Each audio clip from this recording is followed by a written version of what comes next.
There's a kind of silence that no one talks about, not the peaceful kind, the heavy kind, the kind that sneaks in when the noise stops, when the phone is off, the door is closed, and you're finally alone. And then, it hits you. That strange, unsettled feeling. Not fear, not sadness. Just a vague emptiness, like something's missing but you can't name it. That feeling is the absence of home, not the house you live in, not the job you worked so hard for, not the perfectly curated moments on your social media. No, I mean home in the deepest sense. That inner place where you belong, where your breath flows freely, where your mind isn't chasing or running, where your heart can rest. But we are the lost ones.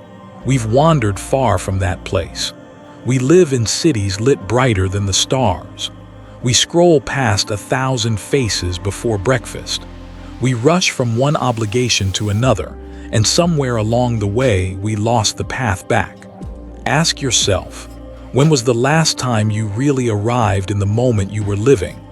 When was the last time you truly felt present, not distracted, not trying, not performing, just here? Most people can't remember. We're always on our way somewhere else, waiting for Friday, waiting for the next notification, waiting for life to finally begin. But what if I told you life has been waiting for you? Many years ago, a friend of mine, a successful lawyer, busy father, smart, always on the move, came to me after a long, silent pause at lunch. He looked up, eyes tired, and said, "I have everything I ever wanted, and I still feel like I'm nowhere. Like I'm not home." That broke me a little because I knew exactly what he meant. We've been trained to succeed but not to be, to chase but not to stop, to produce but not to breathe. Somewhere between childhood and adulthood, we stopped asking the most important question. Where am I really? Not geographically, not on Google Maps, but in the soul, in your breath, in your now. That's why the words of a humble monk spoken gently decades ago continue to echo across the world like a bell of awakening. Breathing in, I come home. Breathing out, I smile. 10 words, simple, but they hold a universe. Let's break them down. Breathing in, I come home. It doesn't say, I go home. It says, I come, like you're returning to somewhere you've always belonged. A sacred place. A place untouched by opinions, by past failures, by anxious futures. A place where you don't need to prove anything. And how do you get there? Just by breathing in. No passport, no to-do list, no permission required. Just one conscious breath. That's the miracle. Your breath has been patiently waiting for you. It's been there through every heartbreak, every triumph, every sleepless night. But did you notice it? Did you ever pause to thank it? When you breathe in with awareness, you are no longer lost. You're no longer running. You are home. And then comes the second line, just as powerful. Breathing out, I smile. Not because life is perfect, not because everything is under control, but because you are alive, because for this one breath you have returned. This smile isn't painted, it's not performative. It's a smile that rises naturally like the sun over a quiet forest. A smile that says, I remember who I am. Think about this. How many smiles have you forced in your life? To be polite, to impress, to hide. But what about the smile that doesn't need a reason? That comes from simply being. That's the kind of smile these words are talking about. Not one that depends on the world being a certain way, but one that comes from seeing the world as it is and choosing peace anyway. We live in an age of chronic distraction. Even when we're resting, we're restless. Even when we're home, we're somewhere else, mentally flipping through memories or future plans. We've forgotten the way back. We've made busy a badge of honor. But what if we put it down? What if the way home was just one breath away? What if in the middle of your chaos, your heartbreak, your tight deadline, your silent nights, you could simply pause and breathe? And in that breath, feel something ancient stir within you, something steady, something gentle, something free. Because home is not a place on a map. It's not something you can buy or build. It's this moment, this inhale, this exhale. It's always been here. You've just been away for a while, but the door is always open. The breath is always there. You don't have to go anywhere. You just have to come home. And when you do, when you truly arrive in this breath, a quiet smile will come, not from the mouth but from the soul. That smile is the beginning of remembering. There's a strange comfort in the word home. We whisper it when we're tired. We long for it when we're lost. But ask someone what it really means and you'll often get silence. Most people think of home as a place, 4 walls, a roof, a few faces. But what if home is something deeper, something not made of bricks but of presence? Somewhere inside you, there's a space untouched by chaos, a quiet clearing beneath the thoughts, the labels, the noise. You may have forgotten it, but it hasn't forgotten you. I remember once visiting a monastery nestled in the mountains of Vietnam. There were no clocks, no mirrors, no cell phones, just the wind in the bamboo and the sound of a bell every hour. There, a monk told me something I've never forgotten. Home is not behind you or ahead of you. It is in your next breath if you are truly there for it. That shook me, because for most of my life I had thought of home as something I had to get to, something I needed to earn, to achieve. But he showed me it was already here, always had been. I just wasn't present enough to recognize it. In Buddhist teaching, coming home means returning to your true nature, to that part of you that isn't chasing anything, that isn't afraid. That simply is. It's what the Zen masters call your original face, the self before the self, before you were given a name, before you were told who to be. Coming home is not about escape. It's not about running from the world. It's about turning inward to the ground beneath your feet, the rhythm of your breath, the stillness beneath the story. It's the moment you stop grasping and realize you already are everything you need to be. But why do we resist this so much? Because silence can feel unfamiliar. Because we've been taught to do more, chase more, become more, not to just be. And yet nothing in nature struggles to be itself. The tree doesn't try to be taller. The river doesn't force itself to flow faster. The bird doesn't compete to sing better. They just are. And in that isness, they are perfect. You too have that same natural rhythm inside, but you have to come home to feel it. Coming home doesn't mean everything is peaceful outside. It means you've made peace inside. Even if the world is burning, even if the mind is noisy, home is that sacred corner within you that never wavers. You've tasted it before. In that moment of stillness just before falling asleep, in the silence after a deep sigh, in the presence you feel beside someone who truly listens. Those are glimpses, tiny doorways, but the door is always open wider than you think. And here's the truth no one tells us. We don't have to wait for life to calm down to return, because presence doesn't need perfect conditions.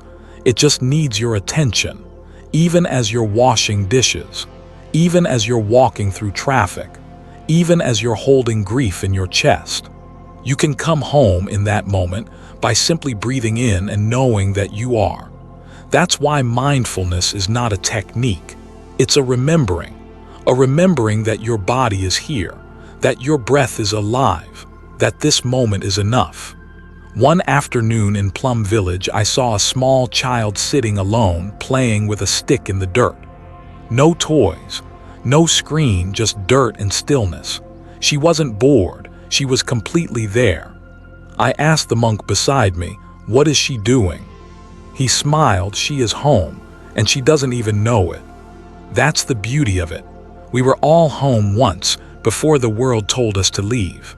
Before the pressure, the roles, the stories we began to carry. But now, with awareness, we can choose to return, not as children, but as awake beings, conscious, grounded, whole. So what is home? It is not the past, not the future, Not a dream or a destination. It is now, right here, where your feet meet the earth, where your breath meets your body, where your soul meets silence. Coming home is the greatest journey you will ever take. And it's only one step long, one breath, one pause, and in that pause you remember. You remember that you are not broken, you are not behind, you are not lost. You are already home, you just needed to arrive. From this place, this quiet remembering, everything begins to shift. Even the breath starts to feel different, more alive, more intimate, like it's not just moving through you but welcoming you back. And when the breath becomes your home, suddenly everything becomes possible.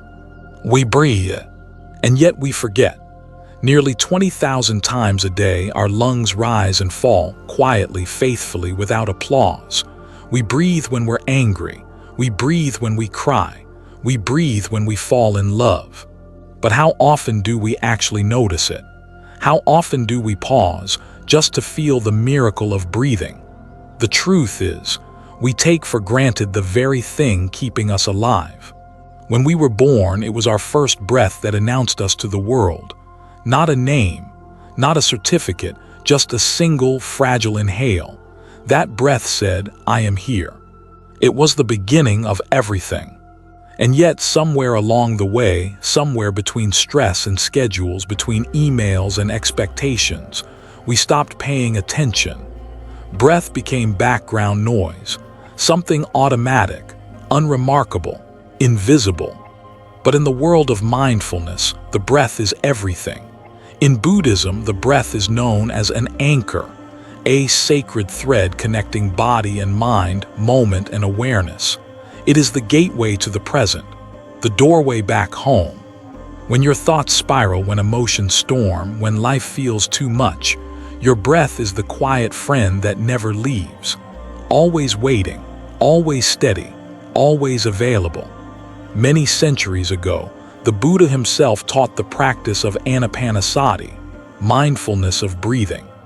Not as a mystical ritual, not as a technique for monks alone, but as a path to freedom for anyone, anywhere. He taught, breathing in, I know I am breathing in. Breathing out, I know I am breathing out. That's it. No dogma, no drama, just awareness, just presence, just this breath. But don't be fooled by its simplicity. To truly breathe with awareness is not easy, because it requires something rare in our world, slowness. You can't force the breath. You can't rush it to enlightenment. You have to listen to it, like a wise elder, like a gentle teacher. Because your breath is not just air, it's a mirror. It reflects the truth of your inner world. When you're anxious, it's shallow. When you're calm, it flows. When you're afraid, it freezes. So what happens when you bring kindness to it? What happens when you simply breathe and know that you are breathing? Something softens. You begin to feel the body again. Not as an object, but as a living temple. You feel the rise and fall of your chest, the coolness of air entering your nose, the quiet return of peace in your belly. It's like rediscovering a song you once loved, buried under years of noise. And for a moment, you remember that you don't need to fix this moment. You don't need to escape it. You just need to enter it fully, honestly, gently. And the breath is the way in. A friend once told me she started practicing mindful breathing during chemotherapy. Between the fear, the nausea, the needles, she began to notice her breath. At first, just as a survival tactic, but then something changed. She said, "It became my anchor. I couldn't control the cancer, but I could come back to my breath. And in those breaths, I wasn't just a patient. I was a person again." That's the power of the breath. It doesn't change what's happening outside. It changes your relationship to it. It brings you back to your center again and again and again. In modern life, we try so hard to find control. We organize, we optimize, we push. But control is an illusion. Presence is the truth. And the breath, this forgotten miracle, is the most direct path to presence. You don't need incense. You don't need silence. You don't even need time. You just need attention. You can practice right now. Wherever you are, whoever you are, so let's do it together, right now. One breath. Breathe in. Feel the cool air enter. Feel your chest rise. Breathe out. Feel the body soften. Feel your jaw unclench. Feel your mind return. That's it. That's the practice. That's the miracle. Maybe no one will ever see this. Maybe no one will clap for you. But in this quiet breath, you are free. Free from becoming. Free from pretending. Free from being anywhere else but here. Because this breath is not just a function of the body. It's a homecoming. And every time you return, the world becomes just a little more beautiful. And as you continue walking through this life, rushing, laughing, grieving, healing, this breath will go with you. Not as a trick, not as a task, but as a companion. And if one day you begin to feel lost again, you'll know what to do. Just pause, breathe, and listen. Because the miracle is still there. It always was. There's something beautiful about a real smile. Not the kind you wear to be polite.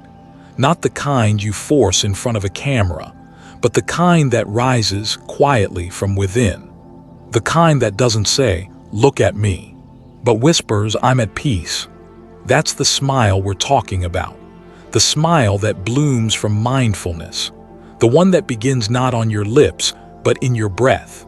In the previous chapter, we returned to the breath, a forgotten miracle. Now we take one step further.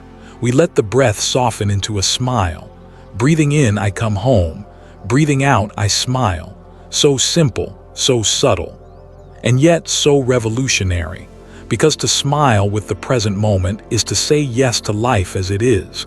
But how often do we really smile with the present? We usually smile at something.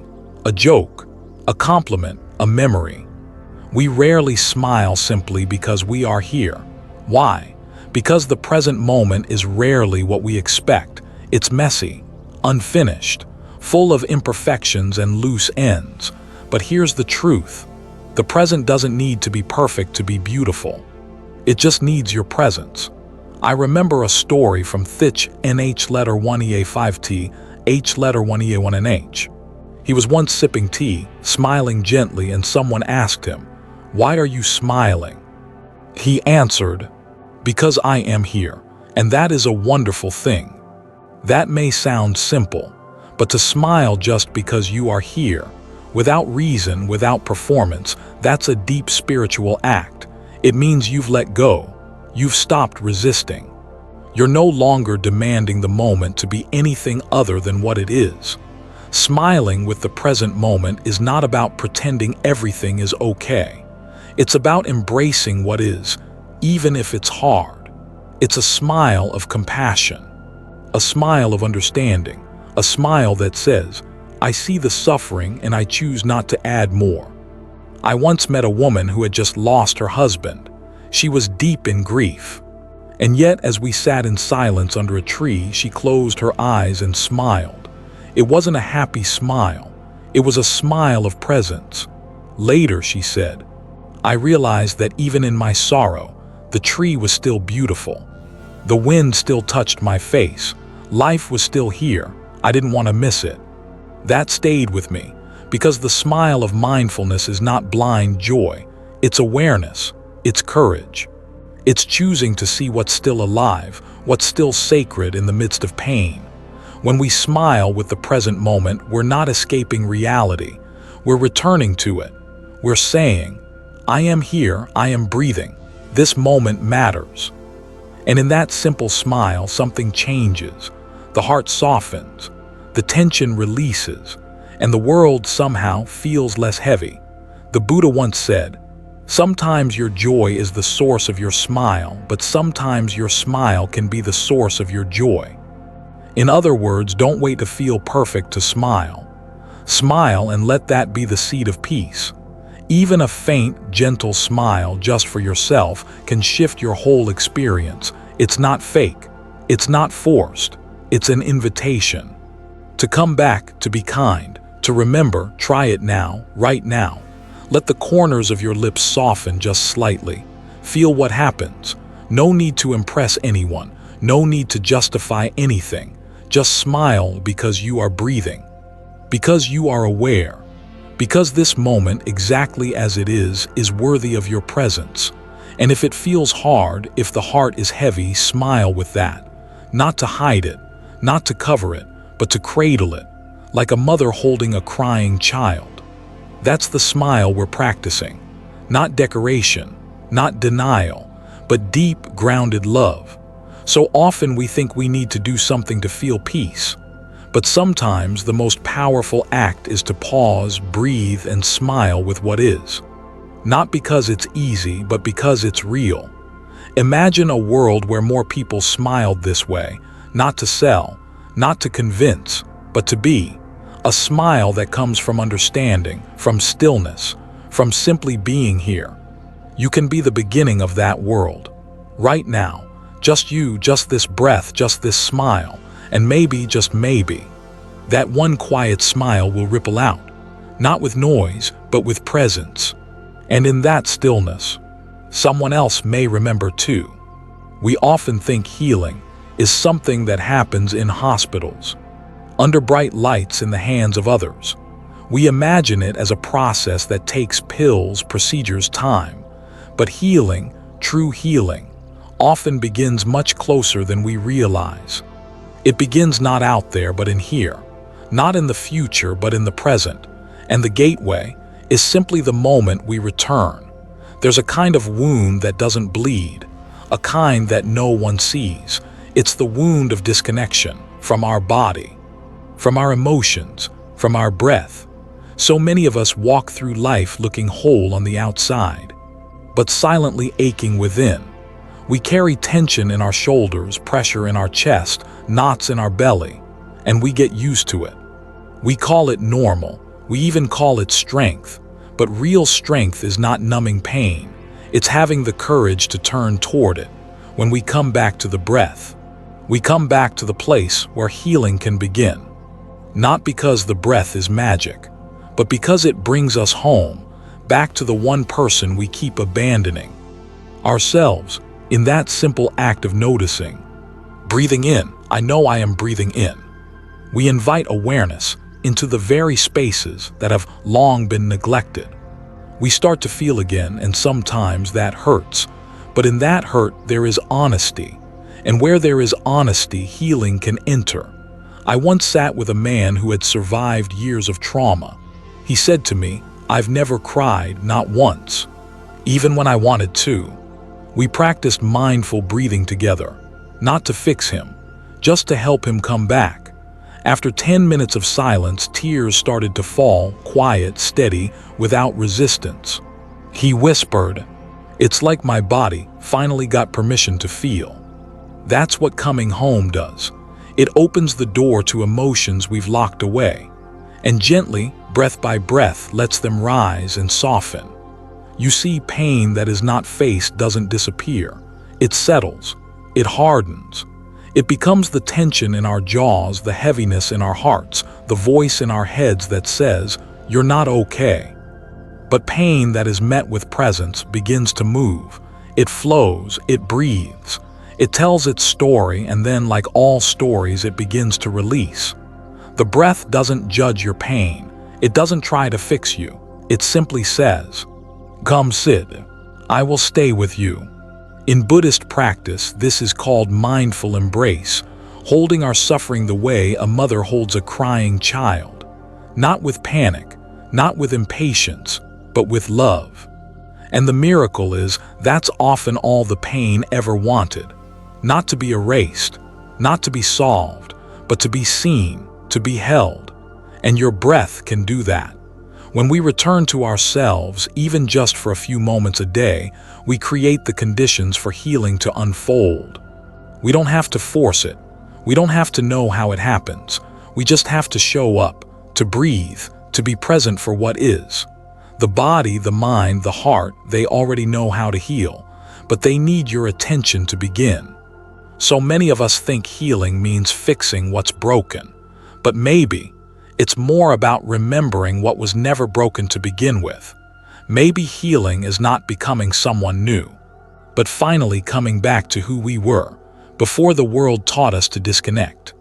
Right now you may be carrying pain, old or new. Maybe no one knows. Maybe you've buried it so deep that even you forget it's there. But your breath remembers. Your body remembers. And when you return to them, not with fear but with gentleness, they respond, they open, they begin to release the weight, and what follows is space. Space for softness, for stillness, for peace. This is not a miracle that happens in one day. It is a journey, but every time you pause, every time you breathe with awareness, every time you allow yourself to feel, without judgment, you are healing silently, deeply, truly. And one day, perhaps without even noticing, you will smile at yourself in the mirror, not because everything is fixed, but because you finally feel whole, not perfect, not finished, just here, and that is where healing begins. We often think of sacred spaces as distant, a temple high on a mountain, a monastery hidden in the mist, a retreat far away from the noise. But what if the most sacred space is your kitchen sink, your bathroom floor, your morning walk to the bus stop? What if the real temple is your life? There's a quiet revolution that begins the moment we stop separating the spiritual from the ordinary. Washing a bowl becomes a meditation. Sweeping the floor becomes a prayer. Walking to the store becomes a pilgrimage. You don't need incense or chanting or robes. You just need presence. Because when you're fully here, with both feet on the ground, with both hands in the warm dishwater, with one breath, then another, you are in the temple. TH letter 1EA7Y Thich and H letter 1EA5T. H letter 1EA1 and H once said, when you walk, arrive with every step. It sounds simple, but have you tried it? Have you walked without rushing? Without thinking 10 steps ahead? Without mentally checking your phone, your to-do list, your regrets? Try it. Try walking as if each step were a kiss to the earth. As if the earth were your beloved. As if your feet were grateful to be touching her again. That is sacred walking. That is temple practice. Even washing your hands can become a ritual. Feel the temperature of the water. Notice how your skin responds. Watch the bubbles form, swirl, then vanish. This isn't about slowing down to be slow. It's about becoming alive to what's already here. The miracle isn't somewhere else. It's in the soap, in the breath, in the pause between one thought and the next. A woman once told me she never had time to meditate. I have 3 kids, she said, and a job, and a house that's always messy. I asked her, do you wash dishes? She laughed. Every day. Then you have time to meditate, I said. She looked puzzled. Next time you wash a dish, I told her, just wash the dish. Not with resentment, not while daydreaming, just wash it. A week later, she came back with tears in her eyes. I didn't know, she whispered. I could feel peace over a sink full of plates. That is the hidden doorway, not in escaping life, but in entering it fully. That is how daily life becomes a temple. In Zen practice, even the smallest acts are done with mindfulness. Putting on your shoes, folding your clothes, drinking a cup of tea.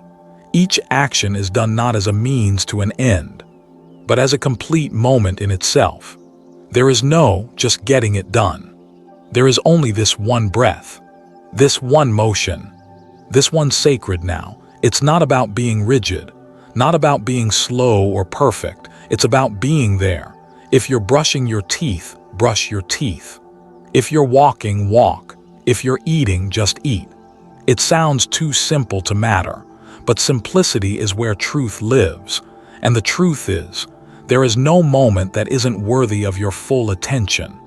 One of the most beautiful teachings in Buddhism is this: the practice is not separate from life. The practice is life. You don't need to change your surroundings.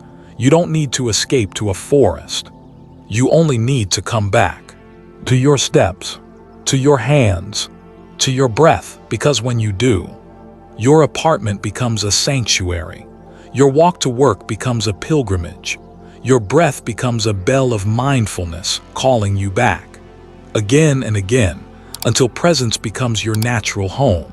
So tomorrow, or even right now, walk a little slower, breathe a little deeper, wash your cup as if you were washing the universe, because maybe you are. And maybe, just maybe, this life you've been rushing through, this ordinary, messy, sacred life, has always been a temple in disguise. Have you noticed how the world keeps speeding up? Faster emails, faster meals, faster decisions, faster everything. But where are we all rushing to, and what happens? When we never pause, there's a hidden tyrant in our lives. It doesn't wear a crown, it doesn't shout orders, but it rules over us just the same. Its name is urgency, and we've bowed to it for too long. We've let it dictate our worth, our schedules, our breaths. Go faster, be productive. Don't stop, don't feel, don't fall behind. And so we run, not because we know where we're going, but because stopping feels like failure. But here's a quiet truth. The most powerful moment in your day is the pause, the gentle, sacred second. When you stop doing, stop reacting, stop chasing, and just breathe. Think of music. Without silence between the notes, it's just noise. Think of speech. Without pauses between words, it's just a blur of sound. The pause isn't the absence of meaning. It's what gives meaning. So why do we fear it in life? A monk once told me, the pause is where the Buddha lives, not in the rush, not in the noise, not in the checklist, but in that one still moment. When the breath returns home, when the shoulders soften, when you remember you are not a machine, you are a being, and beings are meant to be, not just do. We've been trained to equate stillness with laziness, but stillness is not a weakness. It is a choice, a strength, a form of rebellion against a world addicted to speed. When you pause, you reclaim your life from autopilot. You create space to see clearly, to choose instead of react, to listen instead of interrupt, to feel instead of flee. Imagine this: you're in the middle of an argument, your heart is racing, your words are sharp, your mind is already preparing a defense, and then you pause just for one breath. You don't speak, you don't act, you just feel the storm inside you, and in that space, you see the anger, without being it. That 1 second, that pause, might save a relationship, might save your peace. This is not theoretical, it's practical, it's spiritual, it's survival. In a world that demands you to go faster, slowing down is an act of love. In a culture that worships urgency, pausing is an act of wisdom. Try it right now. Don't just listen, actually do it. Close your eyes for a second. Inhale. Deep and slow, exhale. Long and easy. Feel the breath come home. No goals, no expectations, just this pause. This is your power. Some of the greatest breakthroughs in life don't come when you're running after them. They come in the pause, when you stop chasing and start receiving, when you stop fighting and start seeing. The tree doesn't grow by rushing. The flower doesn't bloom by willpower. They unfold slowly, naturally, in rhythm with the pause. So must you. Next time life pushes you, when the emails flood your inbox, when the traffic honks in chaos, when your heart races with anxiety, pause. Let the breath be your anchor. Let the silence be your temple. Let the stillness remind you who you truly are, because you are not meant to live like a deadline. You are not a cog in someone else's machine. You are a living, breathing miracle. And that miracle deserves to pause. The next time someone asks what you're doing when you sit quietly, smile gently and say, "I'm remembering how to live." Most people smile because something good happens. A compliment, a success, a warm hug, a moment of relief. But what if you could smile without needing a reason? What if your smile didn't rely on perfect conditions, but flowed freely from within?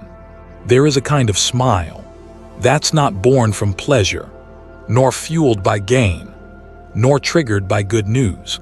It's not the smile you put on for photos, or the one you fake when someone's watching. This smile is different. It comes from a place untouched by circumstance. It rises from a peace deeper than emotion. It blooms like a lotus. From the still waters of presence, when the Buddha smiled, he wasn't smiling at something. He was smiling from something. From insight, from freedom, from the end of grasping. That smile carried the weight of awakening and the lightness of letting go. But we live in a world that has trained us otherwise. We are taught you can smile after you earn it, after you succeed, after you fix everything broken. So we postpone joy, we delay contentment, we hold our smile hostage to our conditions. But true spiritual maturity is this: to smile in the middle of the storm, not because you're in denial, but because you've stopped being afraid of the rain. The Zen master Thich Nh letter 1 Ea 5T, H letter 1 Ea 1 and H once said, "Breathing in, I calm my body. Breathing out, I smile." Such a simple practice, almost childlike, and yet it holds the key to liberation, because that smile is not a reaction, it's a declaration, a soft, silent whisper to the universe: I am enough. This moment is enough. I choose peace. Try it now. Take one breath in. Feel the lungs expand. Let the air fill your being. Now breathe out. And gently, ever so gently, smile, not a big, forced grin, just a small, quiet curve of the lips. Let it come from nowhere. Let it be for no one. Let it exist for its own sake. This smile is an anchor. When the waves rise high, it's a compass. When your heart feels lost, it reminds you. You don't need everything to be perfect to feel at peace with what is. You don't need everyone's approval to feel whole. You don't need the noise of the world to validate the silence in your soul. Some people spend their whole lives chasing reasons to smile, but never find one that lasts, because external joys, beautiful as they are, fade. Success fades, pleasure fades, praises fade, but the smile that doesn't depend on anything, that's the one that stays, because it's rooted in being, not having. It's born in awareness, not achievement. And here's the paradox: the moment you no longer need a reason to smile, life begins offering you more and more of them. You start noticing beauty everywhere. The way sunlight filters through the curtain, the laughter of a child in the distance, the quiet rhythm of your own breath. It's not that the world changed. You did. You stopped waiting for joy and started being it. A smile like that is contagious, not in a loud, enthusiastic way, but in a way that disarms others. It makes people feel safe, like they've entered a room without judgment. It says, I'm at home in myself, and you're welcome to rest here too. So the next time you're tempted to postpone joy, until the work is done, until the bills are paid, until the wounds are healed, pause and smile anyway. Smile for no reason, smile from nowhere. Smile as your true self smiling back at you, because that's not just a smile, it's a revolution. Even in the stillness, something blooms, not outside, but within. And when that smile appears, so quietly, so freely, you'll know you've come home to yourself. We often treat the breath like a tool, something to reach for only in moments of stress. We breathe deeply before a speech. We breathe consciously during meditation. We breathe mindfully when pain arises. And then just as quickly we forget. We slip back into autopilot, letting the breath become background noise. But what if the breath was never meant to be background? What if it's the music, and we are simply learning how to dance? Breathing is not just something we do, it is how we live. It is the bridge between the seen and unseen, between the body and the spirit, between doing and being. Every tradition has its sacred rhythm. In music, it's the tempo. In poetry, the meter. In life, it's the breath. When you breathe consciously, you return to rhythm, to balance, to center. The Buddha didn't say, think your way out of suffering. He didn't say, try harder, struggle more. He said, mindful breathing is the foundation of awareness. Why? Because the breath is always now, it can't be yesterday, it can't be tomorrow. It is always eternally this moment. Inhale. The universe enters you. You receive life. Exhale. You release the moment. You surrender life back to the flow. There is no ego in this cycle, no ownership, no tension, only trust, only letting go again and again. We've spent our lives running. From pain, from silence, from stillness. But the breath never ran, it stayed, waiting, patient, softly whispering, come back. And when you finally do, when you live from the breath, something shifts. Suddenly, brushing your teeth is no longer a task, it's a meditation. Walking is no longer just transport, it's a prayer. Eating is no longer consumption, it's communion, because with each breath you're choosing to be here, fully, tenderly, with nothing held back. Let others chase productivity. Let the world rush past. You breathe. You become the eye of the storm, not distant from life, but deeply immersed in it. With eyes wide open, breath by breath, you turn noise into music. You turn chaos into choreography. A life lived from breath is a life of response, not reaction. Instead of snapping at your loved ones, you pause and breathe. Instead of getting lost in panic, you breathe and find your ground. You stop trying to control life and start collaborating with it, not in resistance, but in rhythm. This isn't just spiritual practice, it's spiritual presence. When breathing becomes your way of life, you don't need to retreat to caves or monasteries. You carry your temple within you, right here, right now, in the rising and falling of your chest. Try this. Tomorrow morning, before your phone, before the world barges in. Sit, feel your breath. No need to fix it. No need to force it, just notice. This breath is yours, and yet, not yours. It is the thread connecting you to every leaf, every bird, every heartbeat. You're not alone in breathing. The whole cosmos breathes with you, and that changes everything. You're no longer doing mindfulness. You're being it. You're no longer practicing presence. You're embodying it. Every step, every word, every pause becomes part of the breath's choreography. This is how peace becomes permanent, not because life got easier, but because you got softer, wider, more rooted. You stopped trying to hold the world together and began letting the breath hold you. There's no finish line, no grand moment when you arrive. There's only breath and the choice to return to it again and again and again. Because the real miracle is not what you achieve, but that you're awake as you breathe. You're alive, you're here, you're home. There's a quiet truth the world rarely tells you. Coming home isn't something you do once. It's something you do. Over and over and over again, we fall, we forget. We get swept away by life, deadlines, disappointments, old wounds, new worries. And still the door to home never closes, it waits. Like an old friend, like the moon behind drifting clouds, it whispers. Not with urgency, but with tenderness. It's okay to begin again. Coming home isn't a destination. It's a rhythm, a practice, a love letter you write to your own soul every single day. You don't have to escape the world to return to yourself. You don't need silence to hear the truth. You just need breath.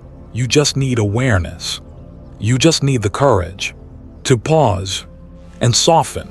Some days you'll feel grounded, some days scattered, and that's okay. Coming home is not about perfection, it's about remembering again and again, gently, patiently, with the same grace you offer to a child learning how to walk. Maybe in the end that's the whole path, not becoming something new, but unbecoming everything that took you away from who you already are. You are not broken, you are not behind, you are not too late, you are just on your way home. So breathe in, Feel the ground beneath you. Feel your heart beating not just for survival, but for presence. Breathe out and release the striving, the clenching, the story that says you have to be more. You don't. You're already here. This moment is already enough. And so are you. If something in this journey touched your heart, if the breath reminded you of your own forgotten miracle, if coming home feels like something worth practicing, then come walk with us. Subscribe to Zen Buddhism Wisdom, and let this be a space where your soul can rest, your breath can deepen, and your life can unfold with more peace. We're not rushing anywhere. We're simply returning, together, one breath at a time.